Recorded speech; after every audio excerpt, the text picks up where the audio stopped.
nó mù xe mong nó bị to xuyên nó bị trâu nè nó trâu lu ý thì lu còn thì bị trâu nó là giờ nó sẽ ý rồi là cái lúc sau nó đã chỉ là cái mù xe xe là nó bị trâu nó đã chỉ là cái chỉ là tôi sẽ có là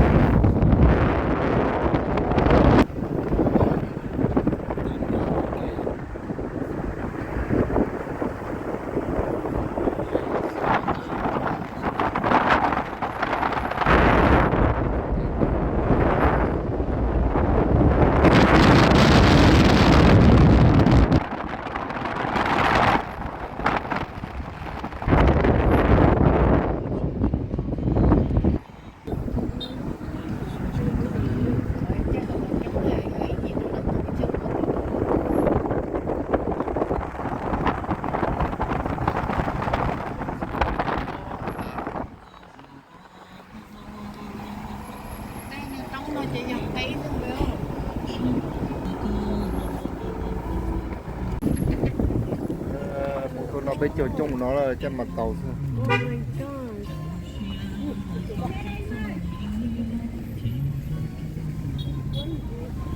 Tụi nó bị trâu nó trong thực kia nó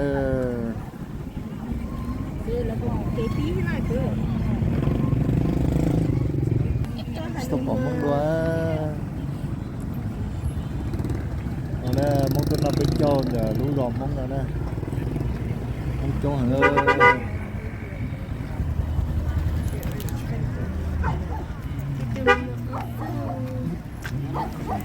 ôi trời đi đây nó bị trâu trong thực tế nhìn chưa cắt cắt ra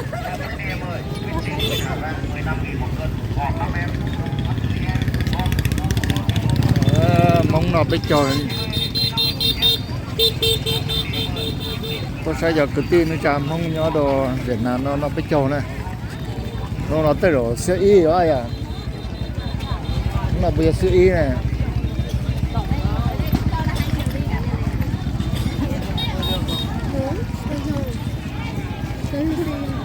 sẽ được sai đó sai là nhớ tới chuyện nó là nó bị trâu đi trả nè rong đi một lò lói à đi nhớ đồ thì uống sẽ gì một lò lói sẽ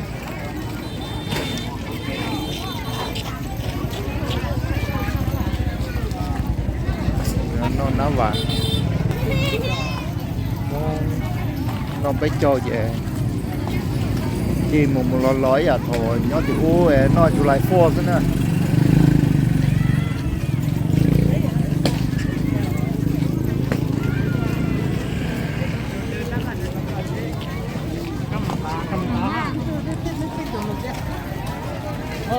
bó tiểu phát sáng được kia nó chỉ là uống rôm món nó này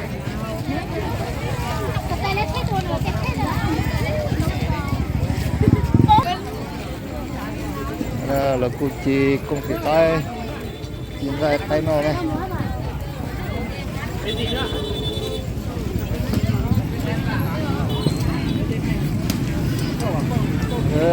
mong chị gai nó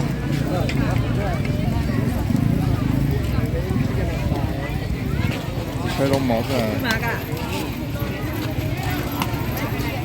nó mua gì bỏ cái mua nhiều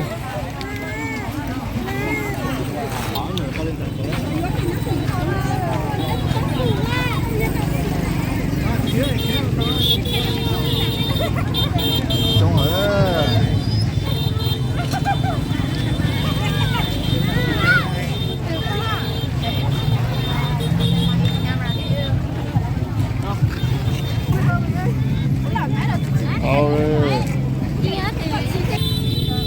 luôn của ta này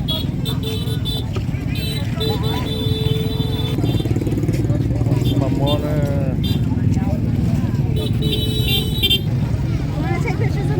nó là nó bị trâu trong đó tụi nhà đen chúa nè tụi này đen chúa từ tụi chọn từ nhà đen chúa nè trong tiểu từ khi mong nó bị trâu nhớ đồ Việt Nam trong tiểu trong của nó nè hai đồ sẽ được sai thì nó bị trâu là bò trà sẽ bỏ này nè sẽ bỏ gì muốn gì lò chứ cho giờ là gì sai tủ ra chứ chỉ bỏ liền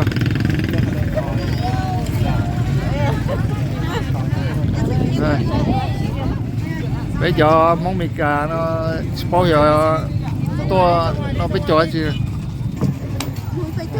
món nó biết cho dễ nói nó sẽ đó bây giờ cái tí nhau đồ sẵn biết cho nó nè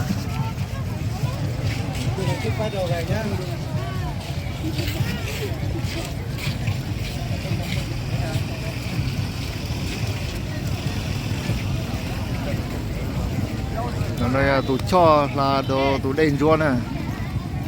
giờ lớn nó biết cho giờ là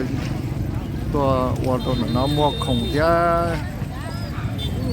giờ cho nhà tụ rú toàn gì ok là gì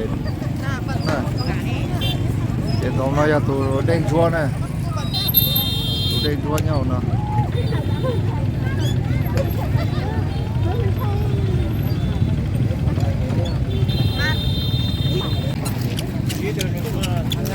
sai có gì có toàn đó bớt tí xem mua đã chứ nè, ya cho bọn gì muốn gì lo sẽ chỉ bỏ đi nè.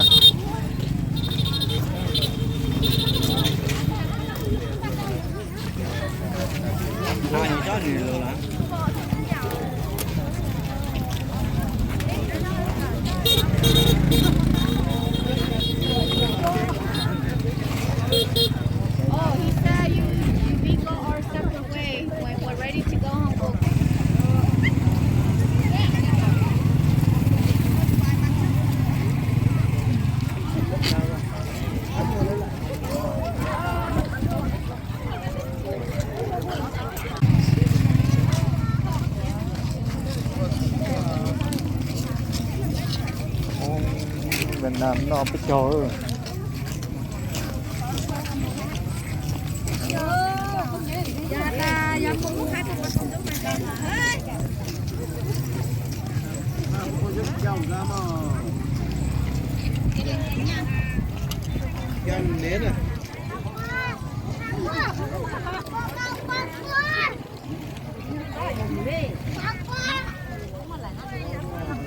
nó biết cho sổ khẩu cho nó xem nè khẩu cho nó về gì muốn gì lo xem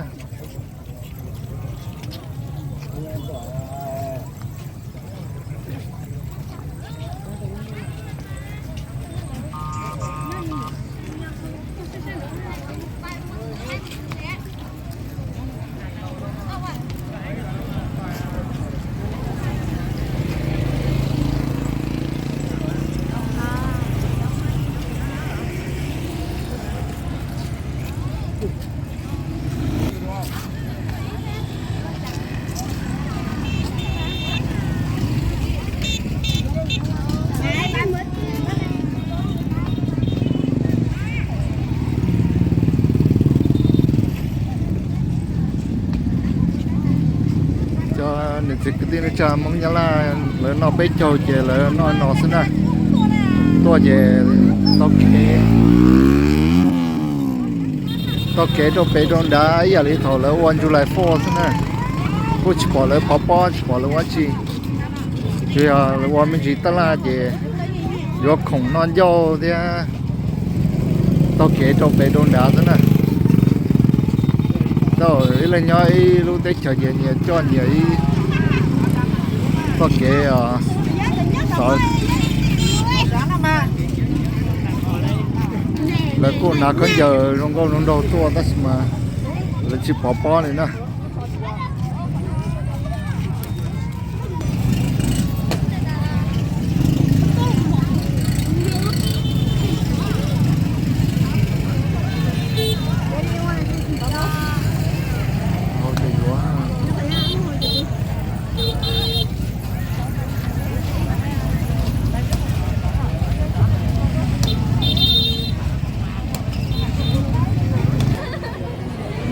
cho cháo nó này chén là mỏ rau mỏ nó này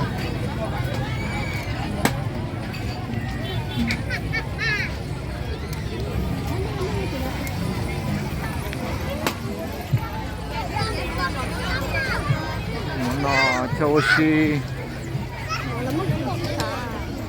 xi nhớ sao tận nó thế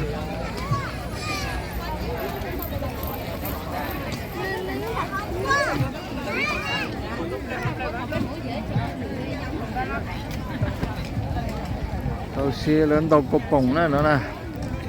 sới cột bông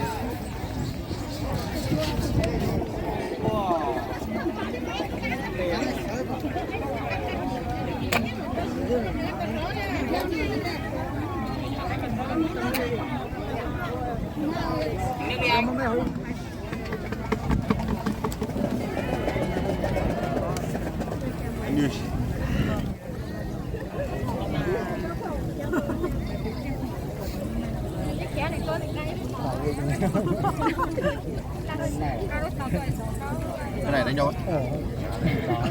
xong chưa có đánh không em từ từ từ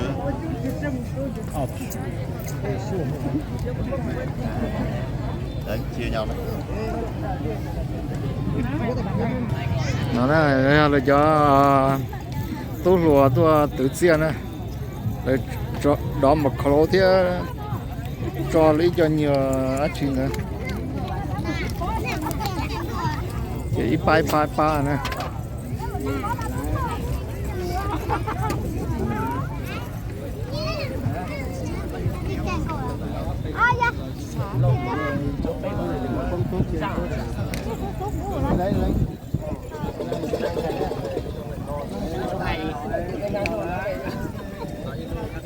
lấy hai suối này ngang vào nhé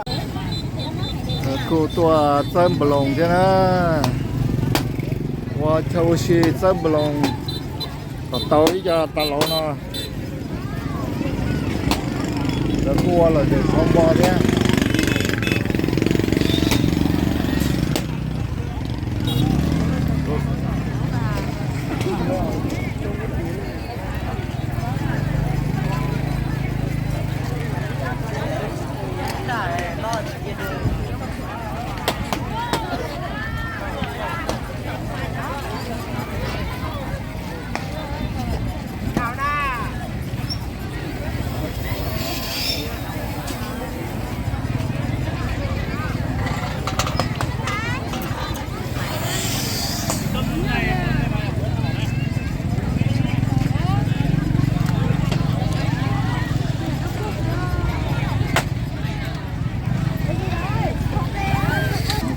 khủng no đó nó là được cũng mua plastic mua cho hạt đỏ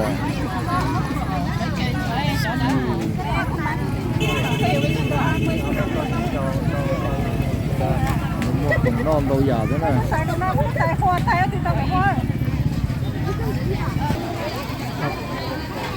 Đây này mấy cô.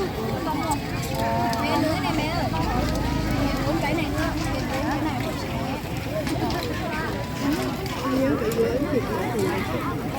mua chứ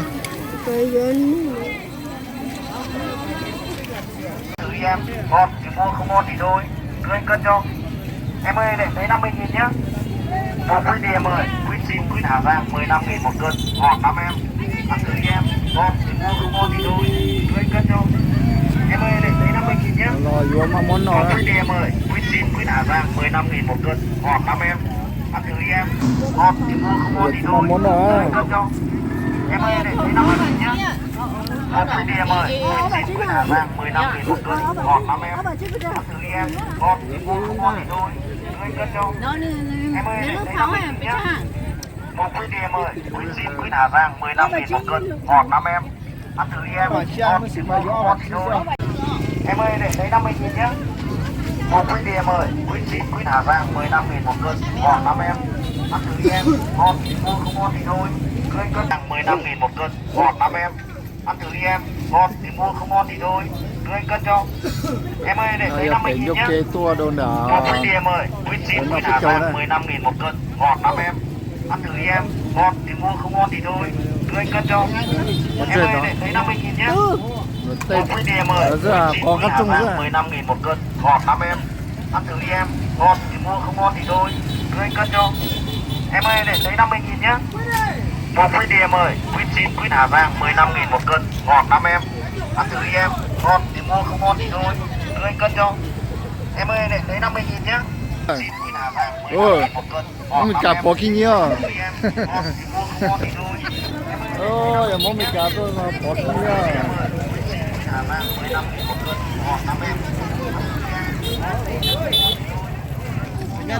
cái chí này là một cái chí này cái thủ lo phập phả này rồi giờ là mà mất dễ dây ra đi không nói chuyện lo dùng này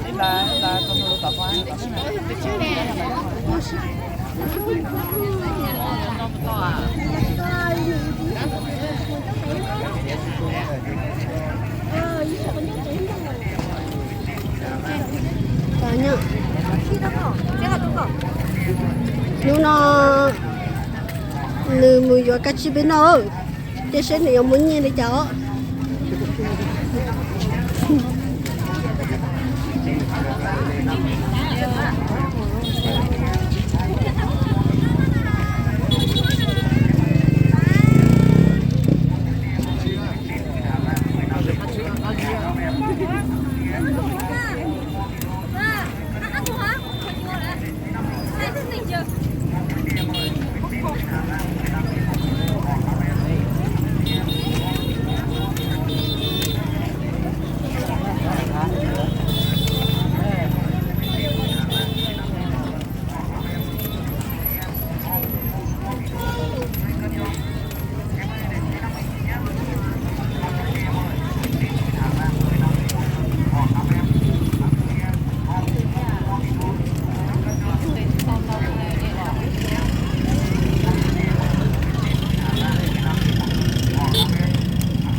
nhưng nó bé mùi vào cái chi nó sao kia đó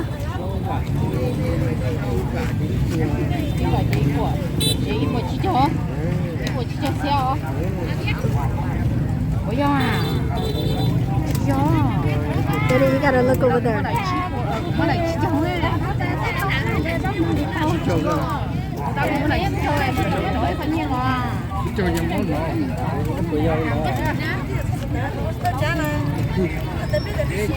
cái đó là nó biết đâu nó về Em ơi để thấy 50 nghìn chúng nhá. mua chỉ những gì thông chúng mua chỉ để bên đặc cả nữa Quýt Hà Giang 15.000 là sẽ là có có thì Ăn thử đi em. cho cái thì mong nhá là nó là nhá là tê là nó bên cho là hoa chỉ là cũng mua bò cũng mua bò là cũng mua hoa là giá kia là gì ta chỉ mua những gì là chỉ mua ra chỉ hoa thế này là chủ yếu na giả toàn gì cho bé con đã gì sắp ba gì có khủng nó khủng toàn dâu thế này ta chỉ là toàn trong cơn gỗ thế này nó chỉ là mua ngay những ngay cơn gỗ thế này chỉ mua món rồi nữa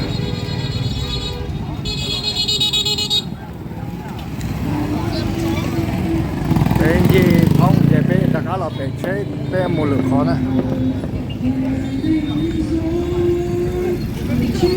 dùng xe toàn chỉ cho cái thì mong nhà la lại tôi trong cơ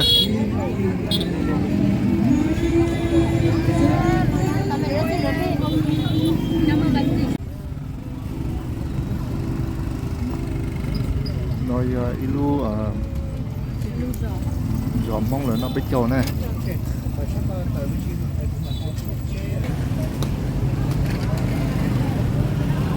đây ilu giò mong là ta toàn nó biết chỗ này biết chỗ thái cần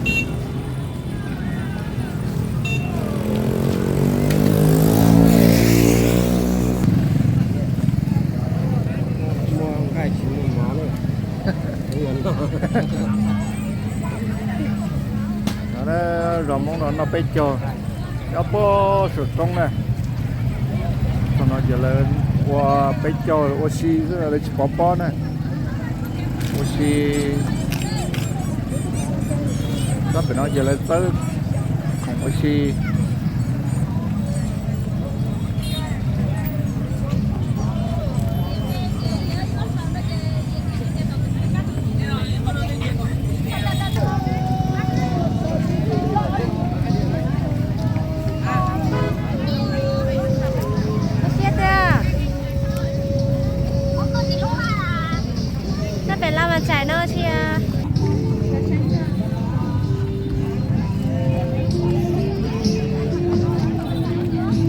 nó giờ sao lựa món nó đấy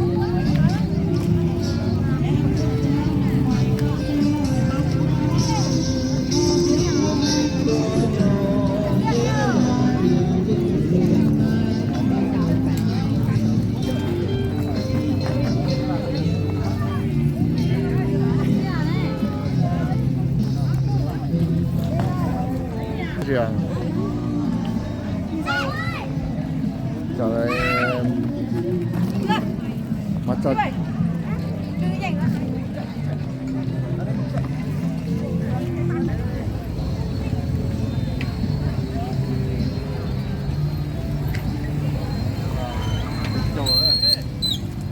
bé trâu nữa đây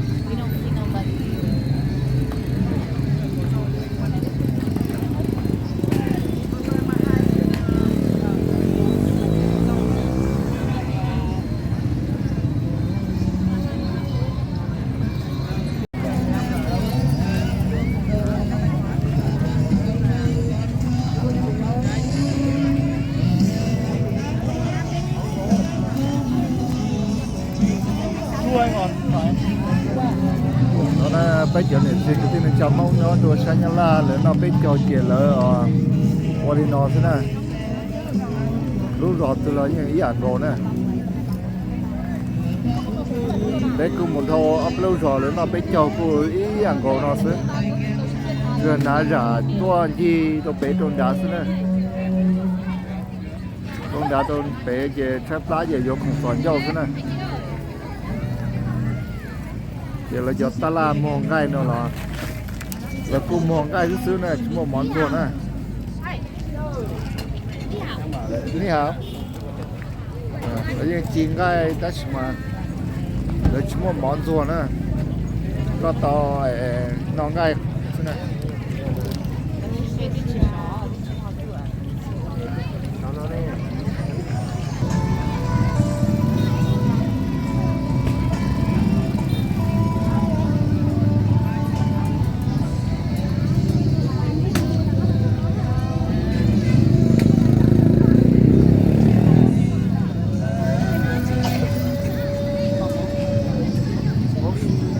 nó lấy chạy mặt tàu thế này, mặt tàu rất chống cứng rồi.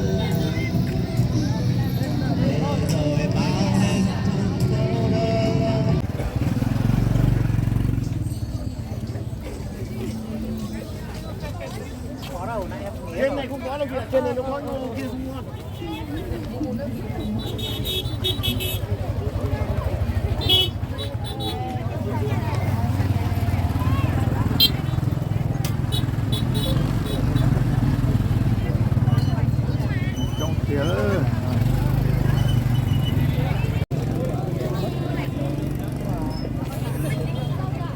Nó cái khai chơi rồi nên đó nên có những nó thay đoán rồi chứ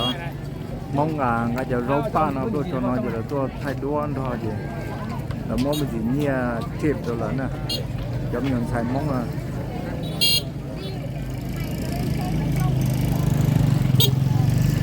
rồi mà nên tôi trong cái đó tôi chỉ mua chia đó mà lấy tôi sai trong xe hạ về tôi thay đoán rồi cho mình thay mong ấy rau pa nó tôi về là món gì nhiều bút rồi là nè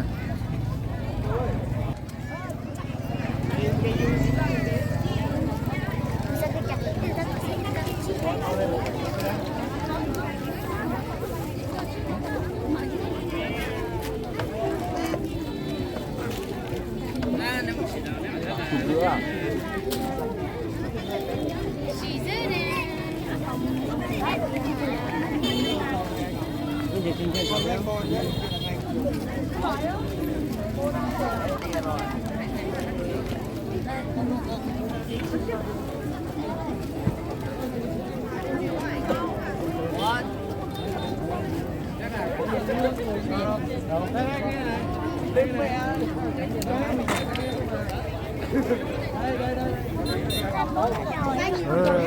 Nhưng mà tôi thay đổi nó trong cơn gỗ nè. Cô chỉ mua đã chỉ là tôi sẽ tung sẽ hạ. Cái tôi thay đổi nó cho bây giờ người ta mong nó nè. Rồi ấy gấu pa tôi giờ nó gấu giờ là tôi thay đổi nó nè.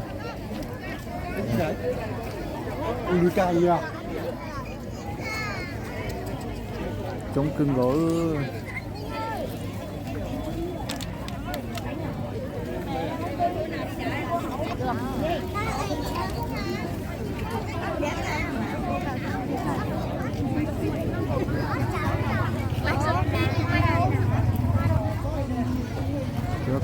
Tua giờ lò một tại do thì cái gì giờ là cô ấy cho nhiều ta la là đồ kề nó đấy.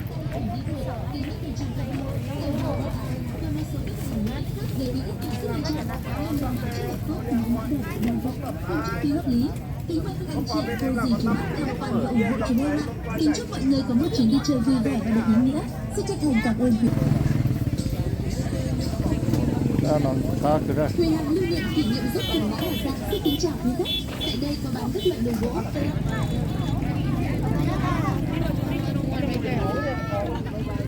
Nó bây giờ nhiều. Ai mong nha. Để có tôi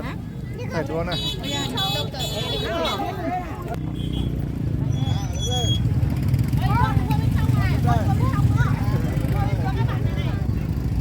Nhưng mà trong tật tài nè. Thay đua nó thay đua sẽ trong xe hạ bó sổ trong tà luôn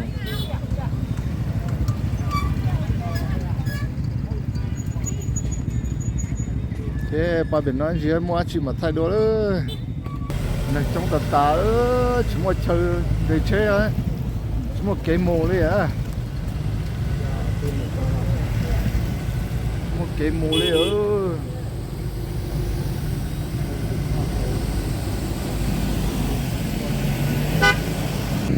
trong hạ nó có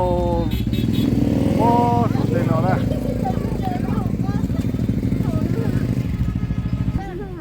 ê nó sẽ mua xe mua chỉ mà thắt tay gì